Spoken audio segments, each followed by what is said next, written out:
હાર્દિક પંડ્યાની એ વાત મને ખૂબ જ ગમે. જ્યારે T20 વર્લ્ડ કપ ફાઇનલ જીતે અને મોદી સાહેબે એમના ઇન્ટરવ્યુની અંદર એક પ્રશ્ન પૂછ્યો ત્યારે એને જવાબ આપ્યો. 6 महीने थोड़े काफ़ी एंटरटेनिंग रहे हैं मेरे लिए, काफ़ी उतार चढ़ाव के साथ रहे हैं.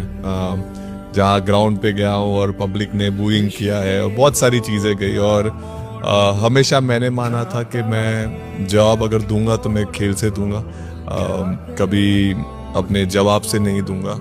બસ આપણે પણ સામું નથી બોલવા, બસ આપણે પણ આ જ રીતે તૈયારી કરીએ ને તો ઘણું બધું કામ થઈ શકે. ઘણીવાર લોકો આપણને એવું કે પડોશી કે મિત્રો કે મમ્મી પપ્પા સર ટીચર કે તારાથી નહીં થાય, તું નહીં કરી શકે. આપણે સામો જવાબ આપીએ કે કેમ ન થાય, શું ન થાય. દુનિયાને ચૂપ જવાબ આપીને નથી કરાવવાની, બલ્લો ચલાવીને કરાવવાની છે. એકવાર પરિણામ આવી જશે ને તમારું પરિણામ જ આખી દુનિયાને ચૂપ કરાવી દેશે. એટલે અત્યારે મહેનત દુનિયાને ચૂપ કરાવવામાં નહીં પણ આપણે પરિણામ લાવવામાં જો કરીએ તો બીજું કામ તો આપોઆપ થશે. હાર્દિક પંડ્યાના આ વાતને ચોક્કસથી યાદ રાખજો.